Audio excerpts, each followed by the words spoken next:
A really common concern for parents in Japan is how to pay for university. In this video, we're going to go through some options, including using NISA to invest over the long term, the very popular学資保険, so the education insurance, government and bank loans, scholarships, and a really exciting new option that's just started this year. Let's talk about it.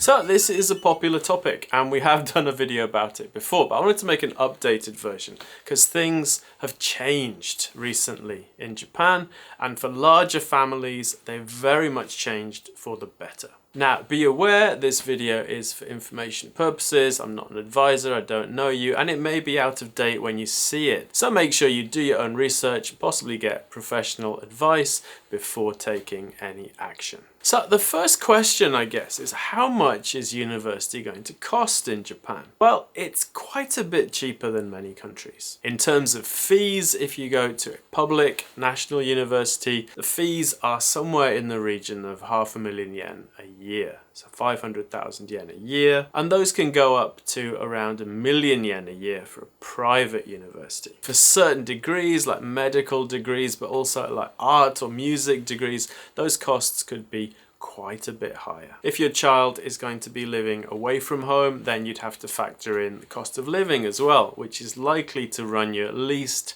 100,000 yen a month or more, and this is for rent, food, etc. So your fees could be as low as, say, 2 million yen if we're just talking about paying the fees for a public university, or as high as 10 million yen or more if we're talking about attending a private university away from home. As with most things in personal finance, the sooner you plan and start taking action, the easier things are going to be. Right, let's look at some options. We're going to start with the worst options.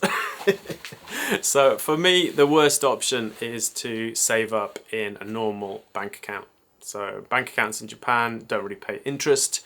So saving up cash in a bank account, especially over the long term, you're going to be giving up all sorts of potential gains that you could have got from using a different method, and you're going to be losing out to inflation. So I generally don't recommend saving up cash in a bank account unless, you know, you have something like the grandparents want to pay for it and they don't want to do anything else. So this is not a great option. I would give it a D.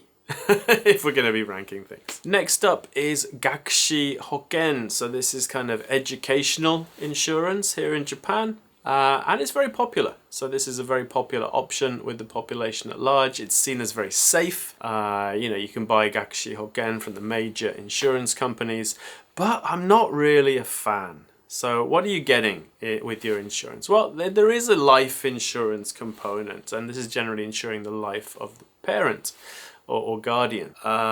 You know, so if something happens to the parent, then the rest of the policy is paid for, so you don't have to continue paying the education insurance. It's kind of paid for already. But the returns on these plans are pretty bad. So generally you're going to be seeing a return of a few percent over the lifetime of the insurance plan. So, you know, I've seen plans that say would pay out 106% of the money you put into them, but that's not 6% a year, that's 6% in total over, you know, 20 years or 18 years or 15 years or however long you pay into it. So not a fantastic option, probably better than just saving in a bank. You know, you're making a small return, there is that life insurance component, there is a little bit of a tax break. If you have insurance policies, it counts as a life insurance policy, I believe, so you could use the life insurance tax break, but this is pretty minimal. So it's not a fantastic option. I'd give that one a C in our theoretical ranking of options. Now, I think the best option is going to be using a NISA account. So currently that would be using a parent's NISA account. So you'd invest in your NISA account, that money would grow over time, any capital gains would be tax-free. And hopefully if you start early enough, then, you know, 20 years later, that money would be fairly attractive. You can use it to pay for any necessary educational expenses. And the nice thing about NISA is very flexible. You can choose to use it for education. You can choose not to. and that's not really the case with the学資保険, for example. Starting next year, assuming that the proposed Kodomo NISA comes into effect, you could actually save in the child's account. Use the child's NISA account. The proposal is that children under 18 would also be able to use the tsumitate portion of NISA. So assuming that your children are not American citizens, they haven't got that whole like IRS hang-up thing, then you could give them some money every year. And put it into their NISA account, invest it for them, and then when they reach the age where they want to go to university, they'd be able to use that money for their own educational expenses. That's a pretty cool option that might be starting in 2026. We have a few videos about NISA if you're not familiar with how it works. Now, the danger with this, particularly if you don't start early, if you start when the child's born or when the child's, 1 or 2 or 3 years old, you have quite a long time for your investments to grow and you have time to recover from any kind of market crashes and so on. If you only have a few years to invest, say your child's 15 now or 16, NISA might not be such a great option just because of the investment risk. So investments in the short term can fall in value and therefore might not be as good an option if it's money that you're going to be needing in a short period of time. In the same way, if you're using NISA to invest for university and your child's going to be going to university in 2030, say, or 2040, it might be wise to start taking some of that money out of the investments before the time you're going to need it. So, if it's a 2040 start, around 2037, 2038, you might want to start taking some of that money out, and that would allow you to take some of the risk off the table. I'd give NISA a solid B, maybe even an A in our framework here. Now, for me, the best option is not one of the ones we've discussed so far. For me, the best option is to use loans to pay for university. And there's a few reasons why I think so. So first, and possibly most important, I think taking out a loan, particularly if the student's taking it out in their own name, really gives them some skin in the game. It makes them appreciate their university education. It makes them more conscious of how much it's costing. And makes it feel a bit more like an investment. Another reason I favour loans is that if parents choose to pay for university, they can really deplete their retirement savings and do long-term damage to their retirement. Now, it's important to understand Japan's loan system environment. It's not the same as other countries, and you might be pleasantly surprised at how things work here. So there are 3 main sources for student loans. One is JASSO, which is the Japan Student Organization. They can provide loans for students. The second is the Kuni no kyouiku loan system, which is also a government-run scheme that's also used for loans, but these are loans that are taken out by the parents. And the third option is to borrow from banks and commercial lenders, and there are different conditions for each of these. Best loans are probably through JASSO. JASSO has 2 types of loans. The first type is interest-free loans, but these are quite strict in terms of the lending requirements. You can only borrow them if your family income is under a certain amount, and there are also academic conditions attached to these loans. My stepdaughters all got loans, but they weren't able to get those ones. The second type of JASSO loan is a lot less strict.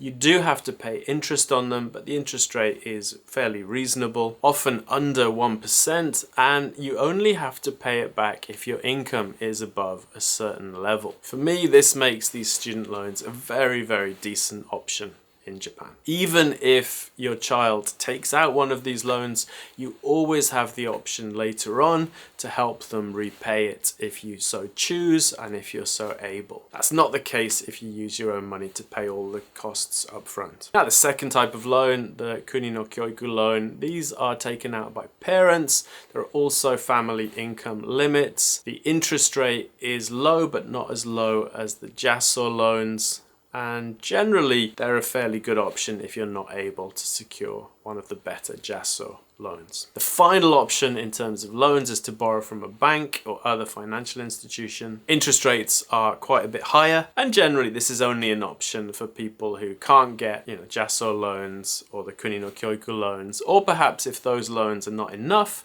you could borrow more money from a bank as well. Even for the more expensive bank loans, the interest rate on those is likely to be less than the amount of growth you'd expect to see in a diversified portfolio, say in a NISA account. So the benefit of taking a loan is that your actual savings and investments can grow faster than the interest on the loan does. So in the long run, that can be a better solution for some people, as long as they have enough income to pay the loan back without problems. Now, Japan also has scholarships. These are called shogakukin, and they're different from loans, but they're not as common as loans are. They're possibly not as common as they are in other countries, but you can get scholarships both from the government, again through JASSO, or from local education authorities, or directly from universities as well. So it's definitely a good idea to look into what options you might have in terms of getting a scholarship. Scholarships, of course, are extremely competitive. And generally you'll have to have some kind of academic or other achievement in order to get them. Now, the big change that happened this year, starting in April 2025, and the reason we made this new video on an old topic, is that the government is now pledging support for families with more children. So if you have 3 or more children, you can actually get your university fees largely paid for by the government. Now, this is pretty exciting because there's no income restrictions on this. It doesn't matter how high your household income is, you can still use this system. So basically how it works, as long as you have 3 dependent children in education, fees for public universities are waived entirely, and fees for private universities are subsidized up to something like 700,000 yen a year. Now, of course, this is huge. So if you are eligible, it's definitely worth looking into how this system works and how you might be able to use it with your children. Now, at least 3 children need to be dependents in full-time education in order to take advantage of this scheme. If you have 3 children, say, and one of them finishes university and starts working, the other 2 would not be able to get free university education, because at that point you would only have 2 children in full-time education. If you're lucky and the timing works out, you can probably get 2 or maybe 3 of your children through university while eligible for the scheme. It's a pretty exciting development. My daughter has 4 kids, so hopefully when they are ready to go to university, this scheme or something like it will still be in effect. So what's the best option? So I believe loans are the best option, both because they help young people take responsibility for their education. It brings home how important it is for them. They're paying for it themselves. They're not going to waste that opportunity, but also because it takes some financial pressure off parents and families. If you can start early enough, then NISA is going to be a great option because it's going to allow you to grow your money so that in the future it'll be much easier to cover costs.学資保険, so education insurance, is a pretty poor option in my opinion, but if you're very risk averse, or if you have, say, grandparents that want to pay for it, then that could be a normal option. Saving cash in a bank account is definitely the worst option and not really something I'd recommend, especially if you are a decade or 2 away from needing it. Obviously, if your child is a strong academic performer or you have any other special characteristics, it might be worth looking into scholarships. And of course, the government scheme to make university free or mostly free for families with 3 or more children is really exciting for those families. But how about you? How did you decide to pay for university? How are you planning to pay for university in Japan? Have you got any questions about any of these systems?